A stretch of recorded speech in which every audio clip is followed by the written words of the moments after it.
Hello friend, this is Preeti and welcome to RP classes. आज हम करेंगे एक्सरसाइज 3.5 का फोर्थ क्वेश्चन, जिसका करेंगे हम अभी फर्स्ट पार्ट, जिसमें कहता है कि एक छात्रावास के मासिक व्यय का एक भाग नियत है तथा शेष इस पर निर्भर करता है कि छात्र ने कितने दिन भोजन लिया है।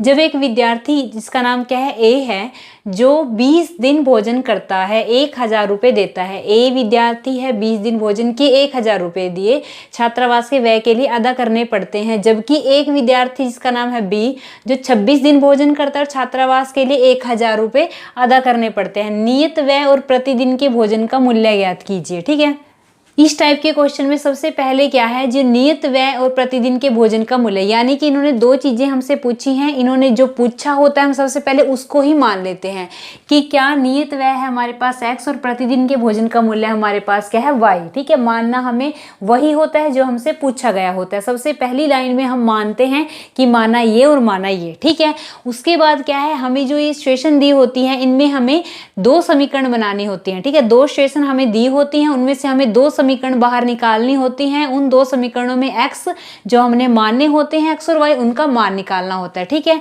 अब इस क्वेश्चन में क्या कहा है, इस क्वेश्चन में कहा है कि एक छात्रावास है, उसमें मासिक व्यय का एक भाग नियत है। ठीक है, यानी कि अगर किसी विद्यार्थी को किसी छात्रावास में रहना है, ठीक है, तो वहां का जो मासिक किराया है नियत है, जो नियत व्यय है उसका, वो क्या है, फिक्स है, यानी वो हमें देना ही देना है। ठीक है, उसके साथ में क्या है, आप जितने दिन वहां रहोगे, वहां खाना खाओगे, तो उसका आपको अलग से पे करना पड़ेगा। ठीक है, यानी अगर आप छात्रावास में रहते हो तो आपको दो टाइप की पेमेंट करके प्लस करके फिर देना पड़ेगा पैसा। ठीक है, यानी कि एक तो जो नियत व्यय है, यानी वहां रहने का किराया लगा लो, ठीक है, और दूसरा क्या है, आप जितना वहां खाना खा रहे हो, इन दोनों को प्लस करके हमें पेमेंट करनी पड़ेगी छात्रावास को। ठीक है, सबसे पहले हम मानेंगे क्या कि जो हमसे पूछा है, माना नियत व्यय, नियत व्यय को हमने मान लिया x रुपए। ठीक है, और प्रतिदिन के भोजन का, प्रतिदिन के भोजन का मूल्य वो हमने मान लिया y रुपए। अब हमें दो समीकरण निकालने हैं दो सिचुएशन से। इन्होंने कहा है कि एक विद्यार्थी है ए, जो 20 दिन भोजन करता है, उसने 1000 रुपये भोजन तो इसने किया 20 दिन, साथ में क्या है, नियत व्यय, नियत व्यय भी देना है और 20 दिन का भोजन का खर्चा भी देना है। ठीक है, यानी कि नियत व्यय यानी x प्लस में भोजन का क्या, प्रतिदिन के, यानी कि एक दिन के भोजन का y है, तो इसका मतलब 20 दिन का कितना हुआ, 20y। यानी कि इन दोनों को प्लस करके, यानी कि x प्लस में दिन कितने रहा, वो 20 रहा, यानी x प्लस में क्या हुआ, 20y बराबर कितना दिया उसने, 1000 रुपये। ठीक है ना, लिखेंगे हम प्रश्नानुसार, प्रश्नानुसार चले हम किसके लिए, विद्यार्थी ए के लिए, विद्यार्थी ए के लिए। विद्यार्थी ए ने क्या किया, उसको पैसे देने हैं। पैसे वो कैसे देगा, x तो देना ही देना है, नियत व्यय है, ठीक है, वहां रहने का जो किराया है वो तो देना ही देना है, साथ में क्या है, y यानी क्या, 20 दिन। ठीक है, दिन कितने कहा उन्होंने, 20, हमने कहा प्रतिदिन के भोजन का मूल्य y है, तो इसका मतलब 20 दिन का कितना होगा, यानी कि खाने का खर्चा 20 दिन का। ठीक है, 20y बराबर कितने दिए उसने, 1000 रुपये। ठीक है, 1000 रुपये इसको मान लिया हमने, समीकरण नंबर 1 नाम दे दिया। दूसरा इन्होंने कहा है, एक और विद्यार्थी है, विद्यार्थी क्या नाम है उसका, बी, उसने क्या किया, उसने भी x तो देना ही देना है। ठीक है, x तो दिया ही दिया, साथ में क्या है, वो कितने दिन रहा, 26 दिन भोजन करता है। ठीक है, 26 प्रतिदिन का कितना है y, 26 का कितना हो जाएगा, 26y बराबर टोटल अमाउंट कितना वो देता है, उसने कितने दिए हैं, 1180, यानी कि 1180 रुपये। ठीक है, ये हमारी बन गई समीकरण नंबर 2। अब हमें कुछ नहीं करना, हमें यहीं तक बच्चों को क्वेश्चन समझ नहीं आता कि इसमें से दो समीकरण कैसे निकाले। जहां दो समीकरण आए, ये क्वेश्चन बहुत ज़्यादा आसान है। ठीक है, आपने 3.3 एक्सरसाइज में एक विधि सीखी है, विलोपन विधि। विलोपन विधि से हम x और y का मान निकाल देंगे। उसमें क्या करते हैं, उसमें माइनस करते हैं या फिर प्लस करते हैं, और एक या तो x वाले को या y वाले को काट देते हैं। जो काटते हैं वो कट जाता है और जो दूसरा है उसकी वैल्यू आ जाती है, उसका मान आ जाता है। ठीक है, लिखेंगे हम समीकरण 2 को समीकरण 1 में से घटाने पर, समीकरण 2 को समीकरण 1 में से घटाने पर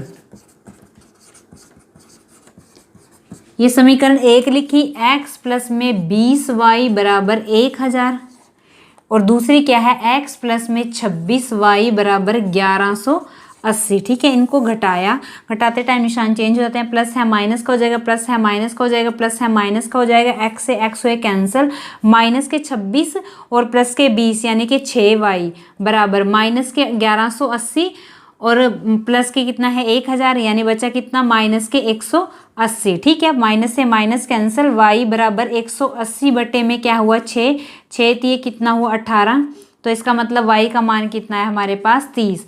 अब इस y का मान 30 अगर हम समीकरण या तो 1 में रख दो या 2 में रख दो, लिखेंगे हम कि y का मान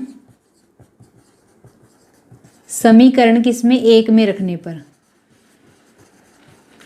किसका मान प्राप्त हो जाएगा हमें, x का, x प्लस में 20 गुणा y का मान कितना है हमारे पास 30 बराबर में क्या है 1000। ठीक है, x प्लस में 3 दूनी 6, 2 0 बराबर 1000, x बराबर ये 600 प्लस का है, उधर जाके किसका हो जाएगा माइनस का हो जाएगा, 1000 माइनस में 600 यानी कि x का मान कितना है हमारे पास 400। x हमने माना क्या था, हमने माना था x नियत व्यय, यानी एक टाइप से लगा लो रहने का किराया कितना है 400 रुपये है, और y क्या है 30 रुपये, यानी कि प्रतिदिन के भोजन का कितना खर्चा है हमारे पास 30 रुपये। लिखेंगे हम कि नियत व्यय कितना आया 400 रुपये, और प्रतिदिन भोजन का मूल्य हमारे पास आया, y का मान हमारे पास कितना आया 30 रुपये, यानी कि 30 रुपये। नेक्स्ट है हमारे पास सेकंड पार्ट, जिसमें कहता है कि एक भिन्न 1/3 हो जाती है जब उसके अंश में से 1 घटाया जाता है, और वह 1/4 हो जाती है जब हर में 8 जोड़ दिया जाता है, वह भिन्न ज्ञात कीजिए। भिन्न क्या होती है, जिसको x बटे y या फिर जैसे 1/4 1/5 को बटे की फॉर्म में लिखते हैं उसको क्या कहते हैं, भिन्न कहते हैं, और ऊपर वाले को क्या कहते हैं हम अंश कहते हैं, और नीचे वाले को क्या कहते हैं हर कहते हैं। ठीक है, इसको भिन्न कहते हैं। तो उन्होंने कहा है कि वह भिन्न ज्ञात कीजिए। इस टाइप के क्वेश्चन में जो भी हमें ज्ञात करने के लिए पूछते हैं हम सबसे पहले उसी को मान लेते हैं। इन्होंने कहा है भिन्न ज्ञात कीजिए, हम सबसे पहले मानेंगे कि माना भिन्न क्या है x बटे वाई। ठीक है, हल में लिखेंगे कि माना भिन्न क्या x बटे वाई, जहां अंश जो ऊपर वाला है बराबर x है और हर क्या है हमारे पास y है। ठीक है, फिर क्या करते हैं हम, जो भी हमारे पास सिचुएशन दी होती है उनमें से हम 2 समीकरण बाहर निकालते हैं। ठीक है, इन्होंने कहा है पहली सिचुएशन में कि एक भिन्न 1/3 हो जाती है जब उसके अंश में से 1 घटाया जाता है।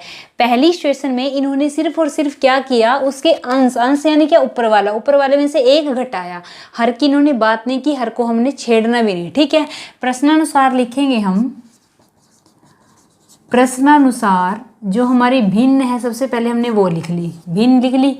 अब इन्होंने कहा है कि अंश में से 1 घटाना है, ऊपर वाला अंश है, अंश में से 1 घटाया, भिन्न क्या हो जाती है 1/3 हो जाती है। ठीक है, इनके आपस में करी क्रॉस मल्टीप्लाई यानी आर पार गुना, इस 3 को करेंगे x - 1 से और इस 1 को करेंगे y से, तो क्या आएगा y ही आएगा। ठीक है, 3 को किया अंदर मल्टीप्लाई, 3 को x के साथ किया 3x आया, 3 को 1 के साथ किया 3 आया, बराबर में y। इसको लिख सकते हैं हम 3x, ये y इधर आया, इधर आके माइनस का हो गया, 3 उधर चला गया। ठीक है, किसका हो गया प्लस का हो गया, ये बन गई हमें समीकरण नंबर 1। ठीक है, अब ऐसे ही अगला करेंगे हम, और वह 1/4 हो जाती है जब हर में 8 जोड़ दिया जाए। अब की बार इन्होंने हर की बात की, अंश की बात नहीं की, यानी अंश को हम ऐसे कैसे रखेंगे, हर में क्या करेंगे 8 जोड़ देंगे। ठीक है, लिखेंगे हम x बटे वाई, हर में क्या करना है 8 जोड़ना है, अंश को छेड़ना नहीं।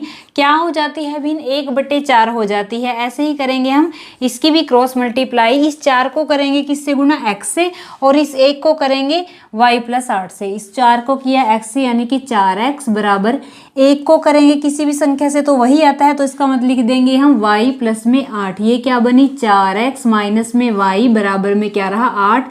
ये बन गई हमारी समीकरण नंबर 2। अब आपने क्या किया, 3.3 एक्सरसाइज में आपने विलोपन विधि सीखी है। ठीक है, विलोपन विधि में क्या करते हैं हम, जो समीकरण 1 और 2 आती है उनको आपस में या तो प्लस करते हैं माइनस करते हैं, वहां से हमारी x या फिर y की वैल्यू आ जाती है। ठीक है, तो हम विलोपन विधि लगाएंगे। विलोपन विधि में क्या है, पहली और दूसरी समीकरण ली और लिखेंगे हम कि समीकरण 2 को समीकरण 1 में से घटाने पर,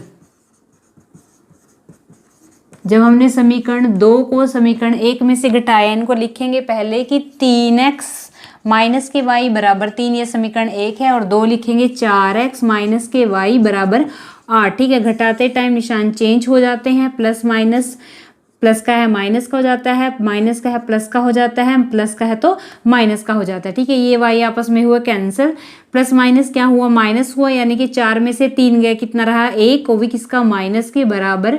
8 में से 3 गए, कितना रहा 5, वो भी किसके, माइनस के। x माइनस से माइनस कैंसिल, यानी x का मान कितना है हमारे पास 5। ये x का मान 5 हम किस में रखेंगे, या तो समीकरण 1 में रख लो या समीकरण 2 में रख लो। ठीक है, अपनी मर्जी है। x बराबर 5 किस में, समीकरण 1 में रखने पर।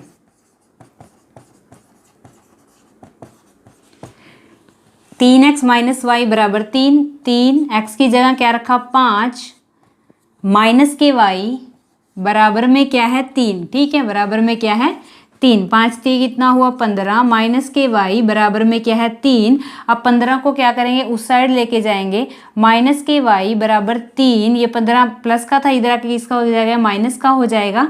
15 में से 3 गए 12, यानी कि माइनस के y बराबर माइनस के 12, माइनस से माइनस कैंसिल, यानी y का मान कितना है हमारे पास 12। ठीक है, x का मान कितना है 5, y का मान कितना है 12। x माना क्या था हमने, x माना था अंश, और हर क्या माना था हमने y। इसका मतलब क्या हुआ, अंश कितना है हमारे पास 5 और हर कितना है हमारे पास 12, और भिन्न क्या बनी हमारे पास, अंश बटे हर, यानी कि 5/12। ठीक है, यही हमें निकालना था।